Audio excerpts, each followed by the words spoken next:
Assalamu alaikum. Today we will discuss about the treatment of the angina pectoris, इसकी investigations और बाकी pathophysiology और clinical symptoms और criteria जो है कैनेडियन क्राइटेरिया वो हम सारी चीज़ें डिस्कस कर चुके हैं। अब मैनेजमेंट की तरफ आते हैं। आपको पता है मैनेजमेंट में भी सबसे पहले इन्वेस्टिगेशंस ही होती हैं, बल्कि हिस्ट्री होती है सबसे पहले, ठीक है।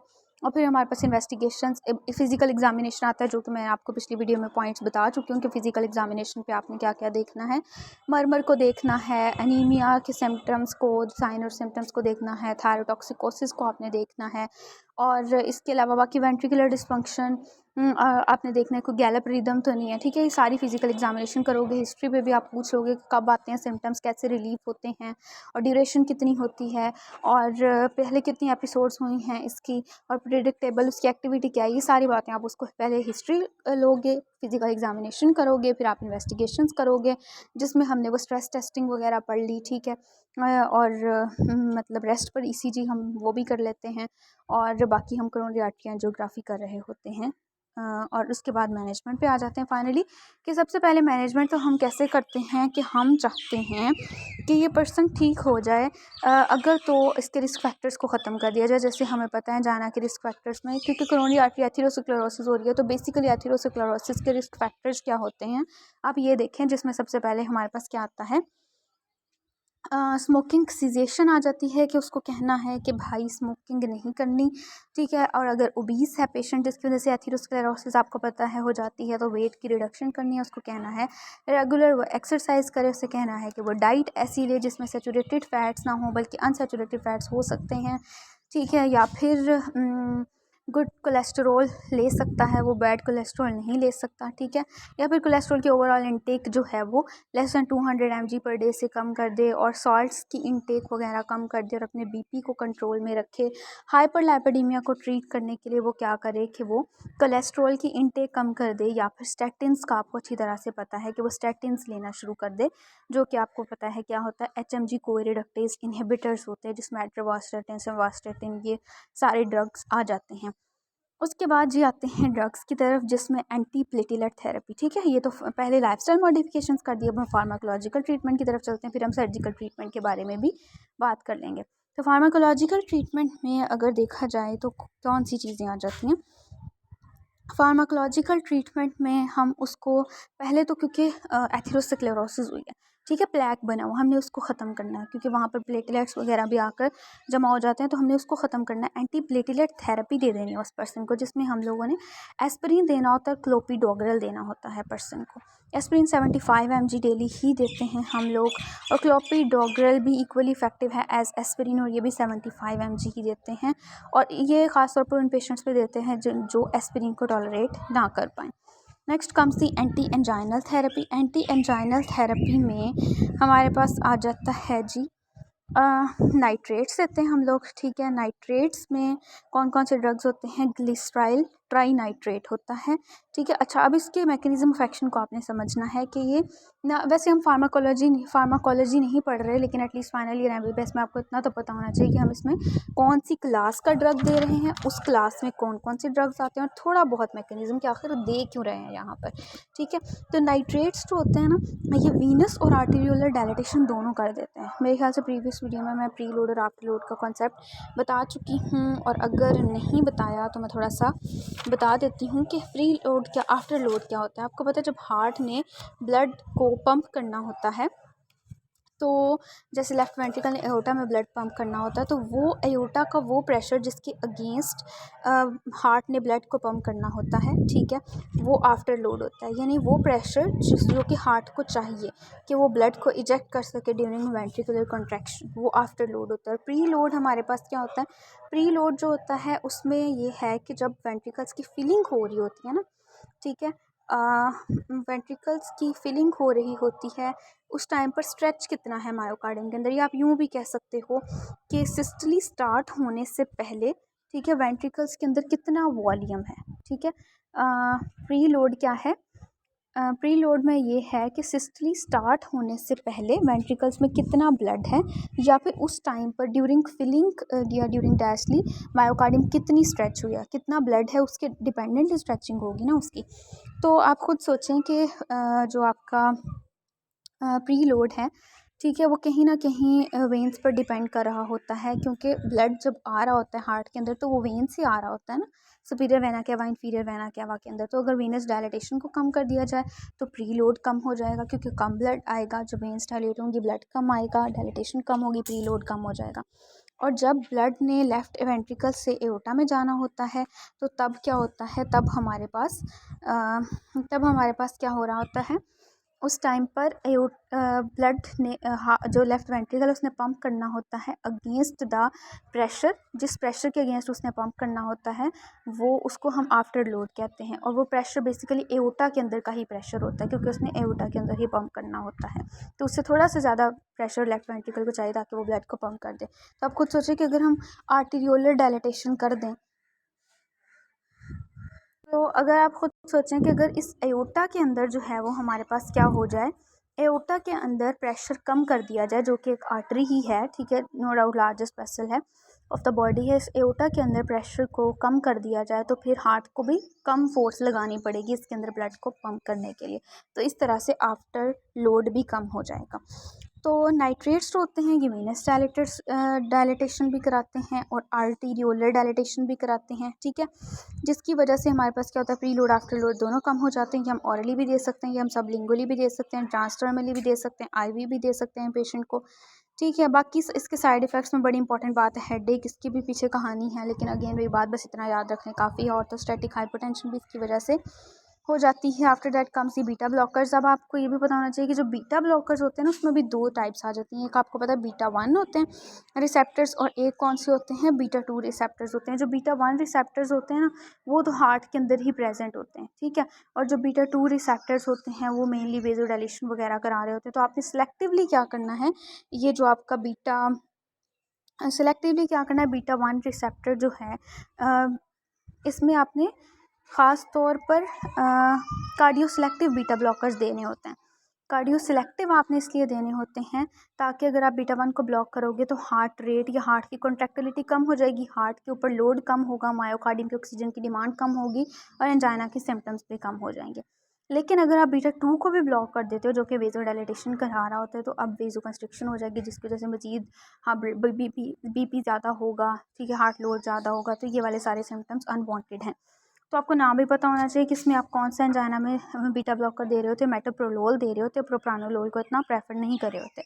साइड इफ़ेक्ट्स में नॉन सेलेक्टिव बीटा ब्लॉकर जो है वो ब्रोंकोस्पैज्म भी करा देते हैं, ठीक है। इसके अलावा हमारे पास कुछ विड्रॉल सिम्टम्स भी आ रहे होते हैं कि abrupt withdrawal of beta blockers की वजह से एरिथमिया स्टार्ट हो जाते हैं, ठीक है, क्योंकि हार्ट रेट को कम कर रहा होता है ना। आपने इसको एब्रप्टली स्टार्ट कर दिया तो हार्ट रेट ज़्यादा हो सकता है, एरिथमियास वगैरह भी हो सकते हैं। तो ये विड्रॉल सिंड्रोम है इसका। बाकी नेक्स्ट हमारे पास कैल्शियम चैनल ब्लॉकर्स हैं। कैल्शियम चैनल ब्लॉकर्स में भी आपको पता है एक डाईहाइड्रोपायरिडीन्स होते हैं और एक नॉन डाईहाइड्रोपायरिडीन्स होते हैं। डाईहाइड्रोपायरिडीन्स में वही निफिडिपिन, एम्लोडिपिन, निकर्डिपिन, ठीक है, ये सारी चीज़ें आती हैं। ये आपके हार्ट रेट को ना बहुत ज़्यादा ही कम कर देते हैं, जिसकी वजह से रिफ्लेक्स टैकीकार्डिया शुरू हो जाता है, ठीक है। इसलिए हमने इनको यूजुअली प्रेफर नहीं करते। लेकिन नॉन डाईहाइड्रोपायरिडीन्स में विरापामिल और डिल्टियाज़म आता है। ख़ास तौर पर जाके ना आपके जो ऐसे नोड होता है ना, ठीक है, ऐसे नोड होता है उसको ब्लॉक करते हैं, ब्लॉक तो नहीं करते, उसकी एक्टिविटी को कम कर देते हैं। आपको पता है ऐसे नोड जो पेसमेकर ऑफ हार्ट ही पीछे से इम्पल्सेस कम भेज रहा है तो हार्ट रेट कम हो जाएगा, ठीक है। ऐसे में अगर पीछे से कोई रिफ्लेक्स मैकेनिज्म आएगा भी तो वो आके आपके पेसमेकर ऑफ हार्ट को अफेक्ट करेगा ना, लेकिन पेसमेकर तो खुद ही अपनी मर्जी से स्लो हुआ पड़ा है तो वो कुछ भी नहीं करेगा, ठीक है। तो इसलिए हमने इसको प्रेफर किया जाता है, लेकिन इसको बीटा ब्लॉकर्स के साथ नहीं देना, वरना बहुत ही हार्ट की एक्टिविटी कम हो जाएगी, कॉन्ट्रैक्टिलिटी बहुत ज़्यादा कम हो जाएगी, प्रोफाउंड ब्रेडिकार्डिया हो जाएगा, ठीक है। और बाकी ये है कि इनको तब दिया जाता है अगर कोई पर्सन बीटा ब्लॉकर्स को टॉलरेट ना कर पाए। इसके साइड इफ़ेक्ट्स में कॉन्स्टिपेशन, ये तो हमारे थर्ड प्रॉफ में एमसीक्यूज़ भी आया था कि इसका साइड इफ़ेक्ट क्या होता है, तो इसको आपने याद रखना है। बाकी फ्लशिंग, हेडेक और डिजीनेस वगैरह भी हो रही होती है इसकी वजह से। और नेक्स्ट है जी potassium channel activators. Potassium channel activators जो हैं वो भी नाइट्रेट्स की तरह वेनस और आर्टरियोलर डायलिटेशन करा देते हैं। लेकिन पोटाशियम चैनल एक्टिवेटर्स का आपको पता है कि जब एक्शन पोटेंशियल, शायद कुछ बच्चों को फिजियोलॉजी वाला कुछ ना कुछ याद हो, फिजियोलॉजी में क्या हमने पढ़ा था कि ये फॉर एग्जांपल एक्शन पोटेंशियल चल रहा है ठीक है। और यहाँ पर हमारे पास अब पता नहीं मैंने वेंट्रिकुलर सेल का बनाया या एस नोड का बनाया, खैर जो भी था। बात हमने यहाँ पे रिपोलराइजेशन की करनी है। आपको पता है रिपोलराइजेशन तब होती है जब पोटाशियम चैनल्स जो हैं वो ओपन हो जाएं। ठीक है, पोटाशियम बाहर निकलेगा, अंदर नेगेटिविटी क्रिएट होगी और रिपोलराइजेशन हो जाएगी। पोटाशियम चैनल एक्टिवेटर्स जब हम देंगे तो पोटाशियम बाहर निकलता रहेगा। ठीक है। और जिसकी वजह से हमारे पास ये जो रिपोलराइजेशन होनी थी इस तरह से हो रही थी, अब वो थोड़ी सी यूँ प्रोलॉन्ग कर जाएगी। ठीक है, क्योंकि काफ़ी देर से ही पोटाशियम बाहर निकलता जा रहा है। ठीक है, तो इसमें हमारे पास निक्रेंडल पता नहीं क्या है वर्ड। ठीक है, तो ये इस क्लास का ड्रग होता है। ठीक है, ये हम लोगों ने दे देना होता है। इसके अलावा आई एफ चैनल एंटागोनिस्ट होता है। आई एफ भी हमने ये फार्मा में पढ़ा था। ये फ़नी चैनल्स होते हैं हमारे पास बेसिकली, और ये चैनल्स जो होते हैं ना वो आपके ऐसे नोड में, अगेन ये वाले चैनल्स ना कहाँ पर होते हैं, ऐसे नोड के अंदर ये चैनल्स पड़े हुए होते हैं। ठीक है, और ऐसे नोड की एक्टिविटी को ये कम कर देते हैं, जिसकी वजह से हार्ट रेट कम हो जाता है, मायोकार्डियम की ऑक्सीजन डिमांड कम हो जाती है, और एज अ रिजल्ट पे सिम्टम्स भी रिलीफ हो जाते हैं। नेक्स्ट है जी हमारे पास रिवास्कुलराइजेशन थेरेपी या सर्जिकल थेरेपी। इसमें परक्यूटेनियस करोनरी एंजियोग्राफी आ जाती है, इसमें एंजियोप्लास्टी की जाती है। ठीक है, क्या किया जाता है, स्टंटिंग की जाती है, या बैलून डायलेटेशन की जाती है बैलून से। ठीक है, बैलून को फिर इन्फ्लेट कर दिया जाता है ताकि वो वाला रास्ता खुल जाए वेसल का जहाँ से वो ब्लॉक है या नैरो हुई है। ठीक है, इंडिकेशन क्या है इसकी इतने डीप जानने की ज़रूरत नहीं है, वैसे आपको बुक में लिखा हुआ तो देख लें एक दफ़ा कि सिंगल वेसल डिजीज़ है, यानी एक वेसल का ब्लॉकेज है, 2 वेसल्स का है, तब आप इसको कर सकते हो। ठीक है, 3 वेसल डिजीज़ में भी आप इसको कर सकते हो वैसे। ठीक है, स्टेबल एंजाइना में आप इसको कर सकते हो। ठीक है, और बाकी अगर एक्यूट कोरोनरी सिंड्रोम है तो उसमें भी आप इसको कर सकते हो। कॉम्प्लिकेशंस यही आती हैं कि इसकी वजह से क्या हो सकता है, एक तो टारगेट वेसल की ओक्लूजन हो सकती है। ठीक है, थ्रोम्बस वगैरह वहाँ पर बन सकता है। बाकी यह रीस्टिनोसिस भी हो सकती है डायलेटेड वेसल की। ठीक है, ये with in 3 months of the procedure होता है, क्योंकि जहाँ पर भी ब्लॉकेज है ना, ठीक है, जैसे कि ये वेसल है हमारे पास। ठीक है, इसके अंदर यहाँ पर ये प्लैक वगैरह बना हुआ है, और हम लोगों ने क्या किया, हम लोगों ने फॉर एग्जांपल यहाँ पर ये स्टंट वगैरह डाल दिया, लेकिन ये जो इंटिमा है ना, इसका इंटिमल हाइपरप्लेजिया हो जाता है। अगर इंटिमल हाइपरप्लेजिया हो जाए या दोबारा इंटिमा प्रोलिफरेट कर जाए तो ये दोबारा से इसको ब्लॉक कर सकता है। प्रोसीजर थोड़ा सा मैं बता होता है ये है कि फेमरल आर्टरी के अंदर ना एक नीडल डाली जाती है। ठीक है, नीडल से एक ये नीडल थी। ठीक है, और फिर ये गाइड वायर डाली जाती है, और फिर गाइड वायर के बाद क्या किया जाता है कि उस वायर को ऊपर तक, क्योंकि इन सारी वेसल्स का कनेक्शन जो है वो हार्ट के साथ है ना, तो आप क्या करते हो, एक मिनट, हाँ, आप क्या करते हो कि आप इस गाइड वायर को जो है वो यहाँ तक ले जाते हो। ठीक है, अपने हार्ट तक ले जाते हो, और फिर उसके बाद आप यहाँ से कैथेटर को डाल देते हो। कैथेटर के बाद आप फिर वो जो आपने बैलून वगैरह डालना होता है या स्टंट डालना होता है वो डाल देते हो। ठीक है, और इन्फ्लेट कर देते हो उसको। ठीक है, और यहाँ पर इमेजेस वगैरह भी कुछ ली जाती हैं। ठीक है, वेसल को देखने के लिए कौन सी वेसल कहाँ पर ब्लॉकेज है और क्या मसला चल रहा है, फिर इसी के ज़रिए से हम लोग वो भी कर सकते हैं, स्टंट वगैरह भी डाल सकते हैं और बैलून वगैरह भी डाल सकते हैं। जैसे कि ये आपकी बुक के अंदर दिखाया हुआ है। ठीक है, पहले ये उसने बैलून डाला। ठीक है, बैलून कैथेटर डाला, और फिर उसने क्या किया कि इसको इन्फ्लेट कर दिया। ठीक है, ताकि वो रास्ता थोड़ा सा वहाँ से खुल जाए, या फिर उसने वो स्टंट डाल दिया, एक मैश सा डाल दिया उसके अंदर। उसके बाद दूसरा प्रोसेस है जी हमारे पास कैबेज का प्रोसेस है। कैबेज, अब हमारे पास क्या होता है, कैबेज है कोरोनरी आर्टरी बाईपास ग्राफ्टिंग, जिसमें किया ये जाता है कि किसी और जगह की वेन या आर्टरी लेकर, जैसे कि अभी मैं यहाँ पर आर्टरी ड्रॉ करती हूँ, ये आपके पास थी जी पूरी वेसल। ठीक है, ये वेसल कोरोनरी आर्टरी है, यहाँ पर इसके जो है वो प्लैक वगैरह बना हुआ है। ठीक है, तो अब क्या करना है, आपने किसी और जगह की वेसल लेके, जैसे आप internal thoracic artery, internal memory artery ले सकते हो, आप सेफिनस वेन ले सकते हो। ठीक है, और इस तरह से आप कोई भी वेसल लेकर, जैसे यहाँ पर अगर ब्लॉकेज है तो उसके बियॉन्ड, ठीक है, जहाँ पर ब्लॉकेज है उसके बियॉन्ड आप उस वेसल को, ग्राफ्टेड वेसल को लगा देते हो।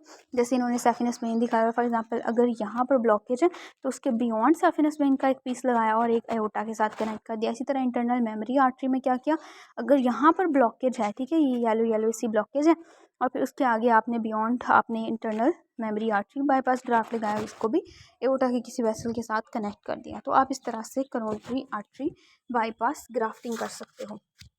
अच्छा, एक और बात जो उन्होंने स्टंट में लिखी हुई है, ठीक है, स्टंट वाले प्रोसीजर में उन्होंने लिखी हुई है वो ये है कि समटाइम्स क्या होता है कि स्टंट जो होता है ना वो इस तरह का डाला जाता है, यहाँ पर कहीं लिखा हो ड्रग इल्यूटिंग स्टंट्स डाले जाते हैं, ठीक है, ड्रग इल्यूटिंग स्टंट समटाइम्स डाले जाते हैं।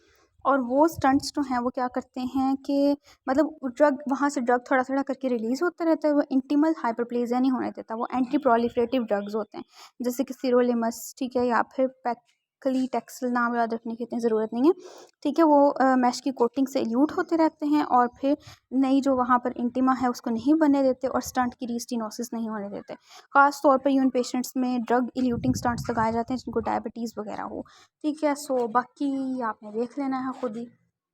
बाकी ये हमारे पास क्या है, यस रेडियल आर्टरी भी आप ले सकते हो कैबेज के लिए, करोनरी आर्टरी बाईपास ग्राफ्ट के लिए। पीसी और कैबेज का डिफरेंस यहाँ पर लिखा हुआ है, खुद ही पढ़ लीजिएगा, इतना इंपॉर्टेंट नहीं है। वेरिएंट एंड जाना मैंने बता दिया, सिंड्रोम एक्स मैंने बता दिया। So that was all from my side, thank you very much.